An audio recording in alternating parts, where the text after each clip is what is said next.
In the vast, sun-scorched expanse of the Arizona Territory, where the red earth met the endless blue sky like a promise unkept, rancher Elijah Thorne stumbled upon a miracle disguised as misfortune. It was dusk, the kind that painted the canyons in hues of fire and shadow, when his horse shied away from a bundle huddled against a mesquite tree. There, half buried in dust and desperation, was a boy, no more than 8 years old, his dark hair matted with sweat, his Apache features etched with the raw terror of abandonment. Elijah, a widower himself, whose calloused hands had buried dreams alongside his late wife, felt a tug in his chest that no lasso could wrangle. Without a word, he scooped the child up, wrapping him in his weathered coat, and rode back to his modest ranch, where the wind whispered secrets through the cottonwoods. Elijah's life had been one of quiet solitude since losing Mary to the fever 5 years prior. His ranch, a sprawling spread of cattle and corn, was his sanctuary, built on the sweat of his brow and the unyielding spirit of the frontier.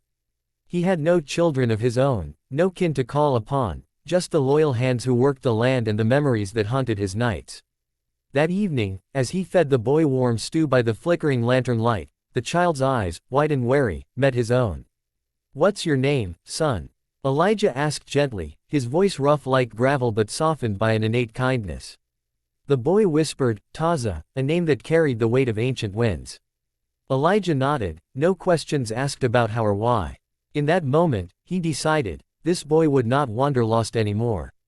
By morning, he had already begun the quiet process of adoption in his heart, vowing to teach Taza the ways of the ranch, to give him a home where roots could grow deep.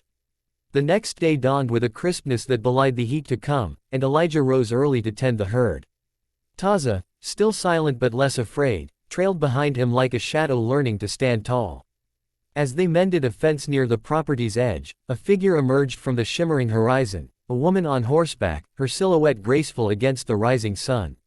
She was Apache, her long black hair cascading like a raven's wing, her face a masterpiece of resilience and beauty, marked by the subtle lines of sorrow. She dismounted with the poise of someone who had faced storms and survived, her traditional deerskin dress adorned with beads that caught the light like stars fallen to earth. Elijah's breath caught. She was no stranger to hardship, yet she carried an aura of quiet strength that stirred something long dormant in his soul. "Who are you?" Elijah called out, his hand instinctively resting on his hip, though there was no threat in her approach. She stepped closer, her dark eyes locking onto Taza, who froze, a spark of recognition igniting in his gaze. "I am Nita," she said, her voice melodic yet firm, laced with the accent of her people. "And that boy is my son." The revelation hit Elijah like a sudden gust, unraveling the simple narrative he had woven overnight. Taza rushed to her side, burying his face in her skirt, and she knelt, embracing him with a tenderness that spoke volumes of their bond. Elijah's heart sank, not from loss, but from the complexity unfolding before him. He had assumed the boy orphaned, perhaps by raid or illness, but here was the truth. Nita, a widow whose husband had fallen in a skirmish with settlers, had lost Taza during a frantic escape from encroaching dangers. She had searched tirelessly through the night, guided by instinct and prayer. Elijah invited them into his home, offering water and shade, his mind racing with questions he dared not voice yet. As they sat at his rough-hewn table, Nita shared her story in halting English, her words painting a picture of displacement and survival. Her tribe, scattered by the relentless push of white expansion, had been forced from their ancestral lands. She and Taza had been traveling to relatives when bandits, opportunistic thieves preying on the vulnerable, ambushed them. In the chaos, Taza had fled into the wilderness, and Nita had pursued him relentlessly, her horse nearly spent. Elijah listened, his own prejudices, forged by tales of conflict between settlers and natives, melting away like morning dew. He saw not an enemy, but a mother, fierce and unbroken, whose love mirrored the selflessness he had once known with Mary. An unexpected turn came as the afternoon wore on. Nita, noticing the ranch's modest but thriving state, revealed she possessed skills in healing herbs and weaving, passed down through generations.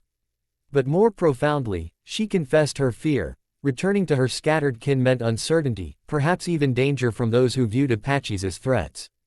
Elijah, grappling with his own loneliness, felt a profound realization dawn upon him. This was no mere coincidence, it was a crossroads of fates, an opportunity to bridge divides that had scarred the land. "Stay," he said impulsively, his voice steady despite the tremor in his chest. Both of you. The ranch is big enough, and Taza needs a safe place to grow. Nita's eyes widened, surprise mingling with suspicion. Why would you offer this? We are not your people. Elijah paused, his gaze drifting to a faded photograph of Mary on the mantel. Because kindness doesn't ask for kin. And maybe, in helping you, I heal a part of myself. The days that followed blurred into a tapestry of tentative trust. Taza flourished under Elijah's guidance, learning to rope calves and tend gardens, his laughter echoing across the fields like a bomb. Nita, initially wary, contributed her knowledge, teaching Elijah remedies for ailments that plagued his livestock, and in turn, learning the rhythms of ranch life. But tension simmered beneath the surface. Whispers from neighboring settlers reached Elijah's ears, warnings about harboring Indians amid the ongoing tensions of the Indian Wars. One evening, as storm clouds gathered, a group of rough men rode up, demanding to know why an Apache woman and child were on his land.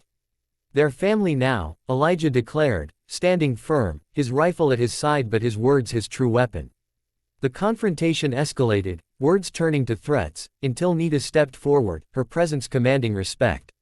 She spoke of peace, of shared humanity, her eloquence disarming the intruders.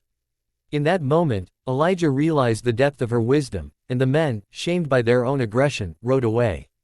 Yet the true emotional climax unfolded not in conflict, but in quiet vulnerability.